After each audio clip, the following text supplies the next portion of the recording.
Here are the headlines this hour. In Libya, Gaddafi vows to arm his people, saying his country will become an inferno. In Tripoli, the battle for the capital rages on. Opposition forces face off with Gaddafi's tanks. And yes to sanctions against Libya. The European Union looks set to take action early next week.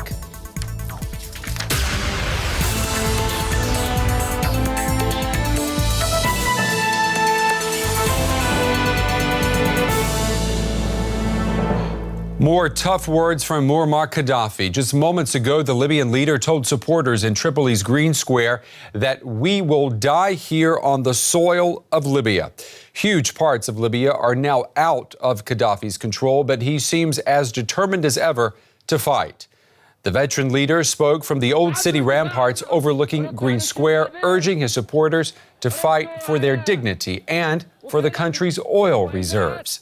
He blamed the unrest sweeping Libya on foreigners and said that he would soon arm the people to fight, saying they would, quote, crush any enemy. Well, meanwhile, amateur videos of civilian protests are still managing to find their way out of Libya onto the internet. We have obtained these images purporting to show unarmed protesters in the Tripoli districts of Al Sahia and Souk al-Jama being fired upon by unseen gunmen on Friday. Now, other video that we cannot show you indicates several people were shot dead in these incidents. There is also footage of what appears to be a ransacked police station in Souk al-Jama, which is covered in anti-Gaddafi graffiti. Well, reports are coming in that forces loyal to Gaddafi have shot dead at least 5 protesters in Tripoli. News agencies say that troops opened fire on hundreds of demonstrators who took to the streets after Friday prayers. Tens of thousands gathered for Friday prayers in Benghazi, sending a message to the world that they are in control in the east of Libya. Many displayed flags dating back to pre-Gaddafi times. The opposition has been calling for a million-strong march on Tripoli to depose Gaddafi once and for all. Heavily damaged buildings show just how intense the fighting was in Benghazi. The city's hospitals are struggling to cope with the many people injured in the recent violence. Doctors have been left with the onerous task of counting those who didn't survive. I can tell you how many martyrs died. On February the 17th, there were 32. On the 18th, there were 47. On the 19th, there were 41. On the 20th, there were 75. And on the 21st, there were 2 martyrs. More information is starting to emerge. Many military bases have been abandoned after soldiers laid down their weapons or joined the rebels. Regime opponents say Gaddafi supporters have committed numerous atrocities, ranging from abductions to torture. Many of these acts are reportedly being carried out by foreign mercenaries. The opposition has released these images of men it claims to be hired soldiers. Even though many of the old regime's symbols of power have been destroyed, many fear Gaddafi might still make a final desperate counterstrike.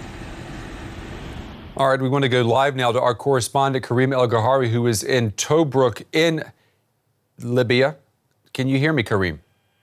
Yes, I can hear you. All right, we need to start with Tripoli. We are getting tweets from people there saying that troops are shooting indiscriminately at anyone on the street. What are you hearing?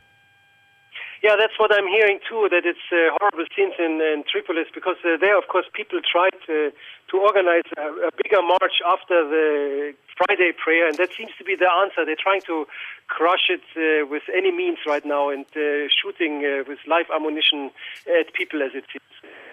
Okay, we've spent a lot of time talking about the fighting that's been going on in the east of the country. We're getting reports now of fighting around the capital in the west. What are you hearing about that?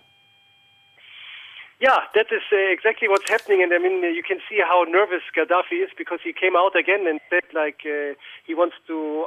He asked his men to go out on the street with their arms, and he is threatening to open the weapon depots and arm the tribes. And so it seems to be somebody who is really, really cornered right now. As we have this scene in his own capital where they have demonstrators and people shooting at the demonstrators. Karim, we have heard a lot about migrant workers fleeing Libya to Europe and Egypt. What is the situation of sub-Saharan migrant workers? We've heard that many of those people are being targeted as mercenaries. They've said that because they're black, a lot of northern Libyans think automatically that they are in Tripoli to fight for Gaddafi.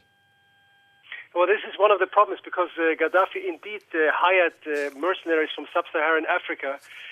Of course, and that turned into a problem for those sub-Saharan Africans who are in Libya and living here. There's a big number of them. So for the people don't distinguish any longer between the mercenaries and the people living here. It's a huge problem, of course, for any sub-Saharan African living here in Libya.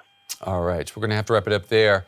Our correspondent, Karim El-Gahari, reporting from Tobruk in eastern Libya. Thank you, Karim. Well, it's believed up to 6,000 Europeans are still trapped in Libya. 3 German warships are on their way to help with evacuation efforts. 2 frigates and a large supply ship arrived at the Mediterranean island of Malta on Friday. They are due to set sail for the Libyan coast soon. The German Foreign Ministry says the ships will also pick up other Europeans seeking to leave. The vessels were already in the Mediterranean on a training mission. Well, the European Union is set to impose sanctions on Libya. A formal decision is expected early next week.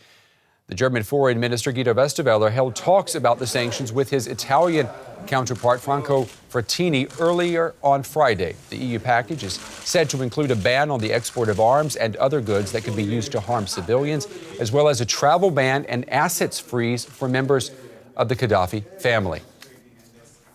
All right, for more on these sections, we want to cross over to Jeff Means. He's our correspondent in Brussels. Jeff, you're covering this story, that the talk of sanctions. Are we expecting sanctions to be formally imposed beginning next Monday? Is that what you're hearing? Yes, something like that. And of course, right this minute, I doubt if that's going to affect Colonel Gaddafi one iota, but things could have changed dramatically. So it's a moving target that the international community is trying to aim at here with Tripoli, and that's the state of play in Europe tonight. That's true. I mean, there may be no Gaddafi regime by the time Monday morning arrives. Let's talk a little bit about NATO. NATO has been in an emergency session this Friday. Can we realistically expect NATO to get involved in Libya? Not really. The NATO chief, Anders Fogh Rasmussen, said tonight, look, we have no mandate to interfere or intervene in Tripoli. We'd need a United Nations mandate to do anything like that. What they are discussing, the NATO ambassadors, is possible humanitarian aid missions, certainly the possible deployment of military ships, more than currently in the Mediterranean region, and possible help with evacuation. But certainly no question of NATO forces intervening in Libya at this moment at all. So I think, again, a preparatory meeting on the basis that things are changing all the time and everyone needs to just keep up to speed with what's happening and what may evolve and what may need to be done. Okay, Jeff Mead for us there in Brussels reporting. Thank you very much, Jeff. All right, Steve is here to talk about a story that haunts us as Libya implodes, and that is volatile oil prices. That's